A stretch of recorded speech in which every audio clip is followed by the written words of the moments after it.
pag-ibig na kaya pareho ang nadarama. Ito ba ang simula?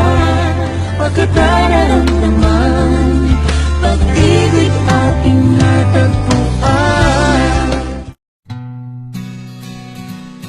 Ang tagal na po kaming friends. Mabait po siya. As in, sobrang bait po. Si Elise po, kuya. Nakasama ko sa Be Careful pala, kuya. Careful with my heart. Yun sila John, sila Jerome, sila Janela, sila Marla po. Yun po, magkakaibigan po. Kasama na kami sa mga events, sa mga party din po. Unod na nagkita po kami siguro, kuya, sa workshop na. Yung nakapartner ko siya nun. Sa Star Magic Ball, parang sa akin po nagpaalam na pwede po bang makapartner sa inyo. Back to back with McCoy, John, Francis, Ford, Sheena, Elise, Claire, Kiray. Kiray with Sophia and Inigo. This is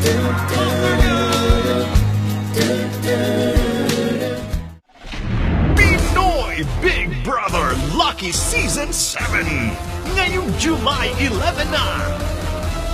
Lucky Season 7 housemates Nico, McCoy. Ang teen star na si Elise Joson na kamakailan ay nakilala sa isang TV commercial ng fast food chain. Panganay sa tatlong magkakapatid, tila nakatadhana si McCoy na magbahagi ng talento sa iba dahil kapwa mula sa teatro ang kanyang mga magulang, habang dating mananayaw naman ang kanyang ama. Ilang proyekto rin ang kanyang pinagsikapan hanggang sa swerteng mabigyan ng big break sa seryeng Be Careful with My Heart at maging bahagi ng grupong hashtags. Hi, my name is Elise Joson. I'm 20 years old. Nabago yung buhay ko because of that fast food commercial. It was breakup scene. Hindi rin ako nalalayo dun sa commercial. May hugot talaga ako dun. Naiwan na rin ako. Ay, naiiyak ako. Ba't ganun? Hindi pa rin ako healed. Oh my God! Sunduin niyo. Bababa ako. Ubul. Ay, may kilala mo to, di ba, McCoy? Sundo. Kinakabahan ako. Si McCoy mukhang may napansin sa bagong dating na kasama. Parang si Elise hindi bagong gising, no? Oo.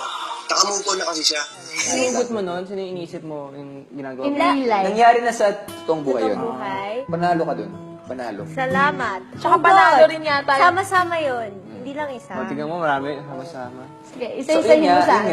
Nangyari sa'yo. Isa-isahin mo sa akin. Medyo. So, naka-jowa? Lalaki. Pero matagal na. Share lang. Oo. Si Elise, anytime pwede mapikon. Anytime pwede masaktan agad. Alam kong tumatawa lang siya palagi, pero pag may nasabi kami hindi talaga maganda, pwede siyang mapikon at umiyak, masaktan. Malay mo sa bandang dulo. Yasi, sa dulo-dulo si Makoy pala, tsaka si Elise. Hindi natin alam. Oo, totoo yun. Yung mga nakakaharap na po.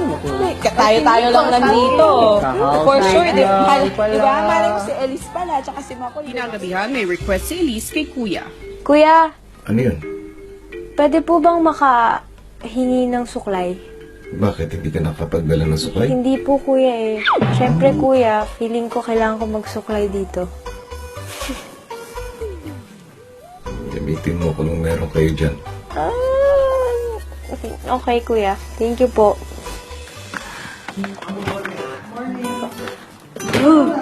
Hindi niya ako pinayagan sa suklay. Gamitin ko daw kung anong meron. Humingi ka suklay? Hindi rin, no? Pag green Ate. Suklay, meron siya. May extra ka? talaga, blue tingin ko eh.